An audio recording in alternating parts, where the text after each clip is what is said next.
The show starts in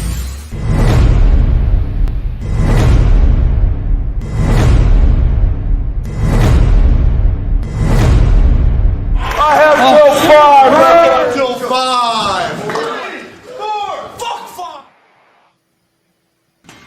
3 ain't enough, man. I need 5. Oh, what is up, Straight Talk Society? This is your host, Trevor, and welcome to the first ever edition of 5 Count. Hey, Trevor, what is 5 Count? What are you trying now? What crazy idea did you come up with? Well, 5 Count is going to be the new weekly, hopefully, recap show of certain wrestling shows. Because on Wrestling with Reality, we're now going to the 2-week format. Sometimes things happen during the weekly shows that I want to talk about. So I'm going to use this time to pick out 5, hence the name, 5 Count.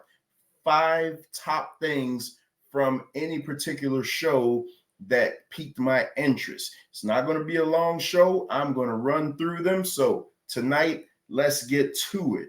So top 5 things from Monday Night Raw. My top 5 takeaways from last night's Monday Night Raw from Chicago, which I thought was a fantastic episode of Monday Night Raw. Those 3 hours breezed by. I thought the show was well produced. I thought the show was well paced, and the ending was phenomenal. Let's get to number 5.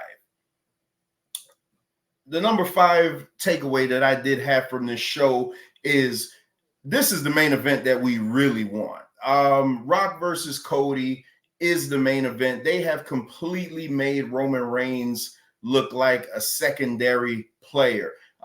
Cody Rhodes comes out, cuts an impassioned promo, got 15,000 fans to point at the WrestleMania sign. All of a sudden, the final boss, The Rock, comes out in all his glory, looking like an absolute monster, unannounced, stands in front of Cody Rhodes, whispers something in Cody's ear. Cody looks disheveled. Rock doesn't say a word. He just leaves. And as I'm watching this, I'm like, man, they got to find some type of way between now and WrestleMania to get that belt off of Roman onto either Cody or onto either The Rock.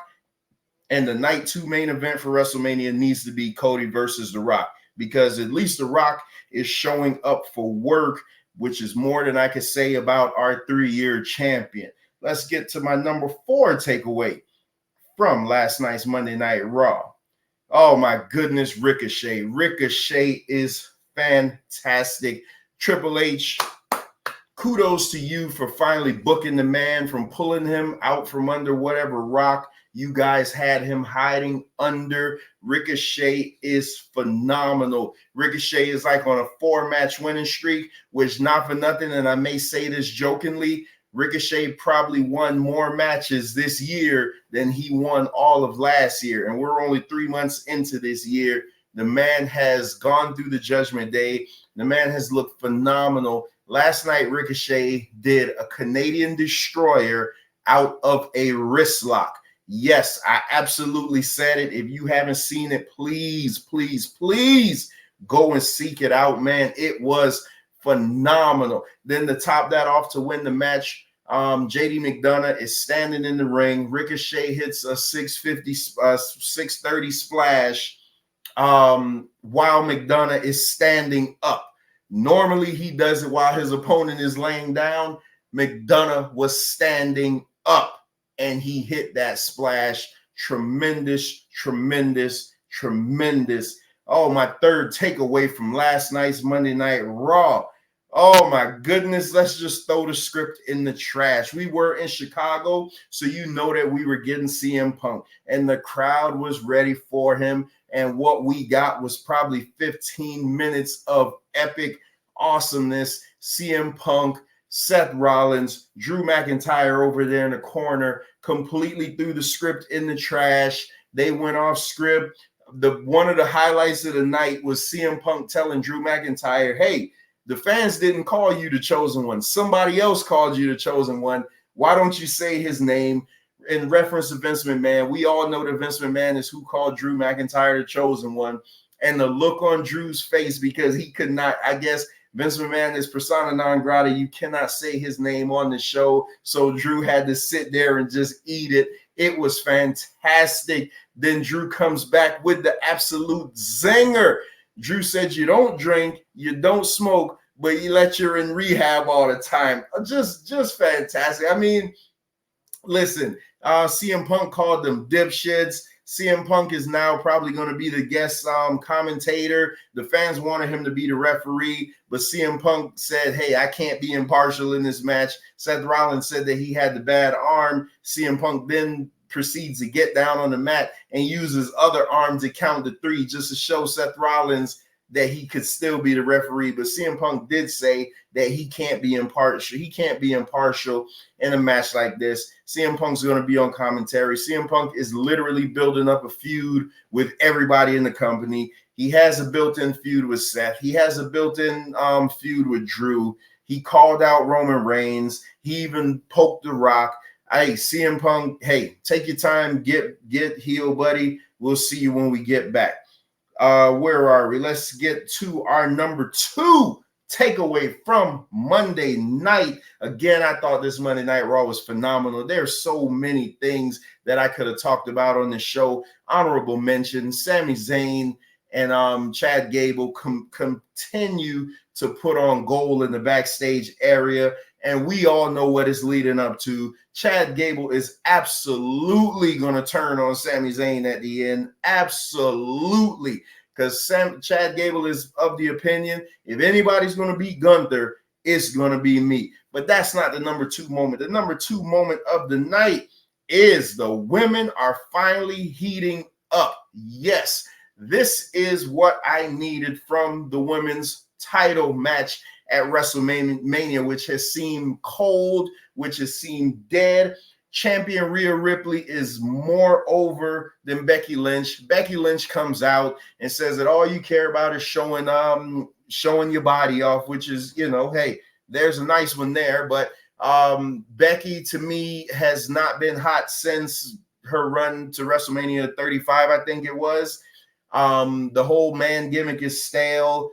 Everything about Becky is stale ever since she had the baby. Shout out to motherhood, but she lost a step after the baby. Becky is continuously remains sloppy in the ring, but I think Becky redeemed herself tonight with an impassioned promo that made me feel it down in my soul when she started to say that her dad wasn't there to see her daughter being born. Her dad saw everything in her life but her daughter. And Rhea, don't ever talk about my daughter. Becky ends by punching Dominic in the mouth. And when I say she punched him in the mouth, she knocked the holy hell out of him, landed clean. The only thing about it, if she's able to do that, then he needs to be able to get a receipt. I'm not into the intergender wrestling, but if she's able to hit him, then he should be able to hit her back.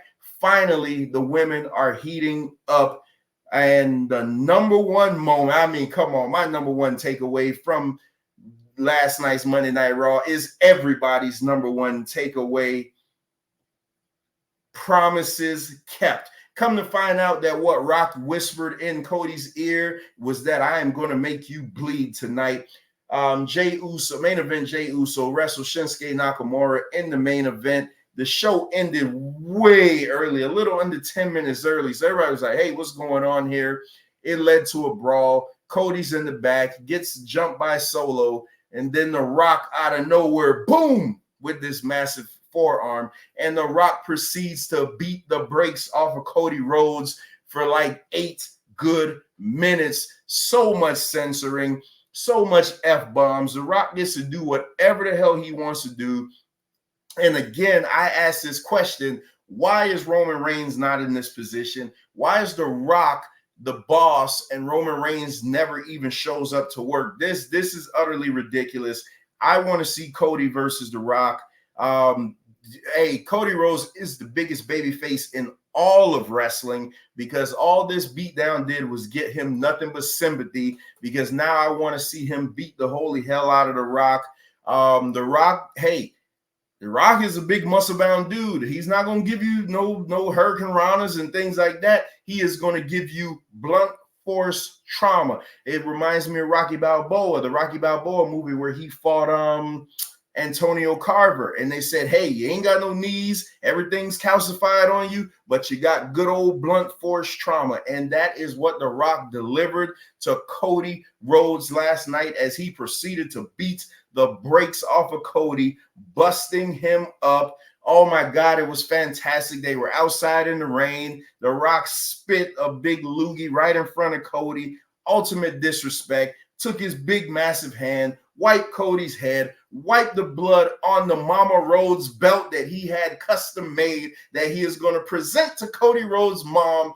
Man, this should be the main event of WrestleMania. This is where the money is. Roman Reigns, I'm sorry. I love you. 3 years you've been champion, and your cousin has come in a month and completely wiped your championship reign. Meaningless, meaningless, meaningless, meaningless. WWE, please find a way to get this title on one of these two guys before WrestleMania so this could be the main event. Cody could finish his story against The Rock. Roman, I don't know what to tell you. You are going to have to do something serious to redeem yourself, because that stare down with Cody and Roman last Friday was terrible. And then they come back and they do this on Monday Night Raw, which was fantastic. 5-star cinema.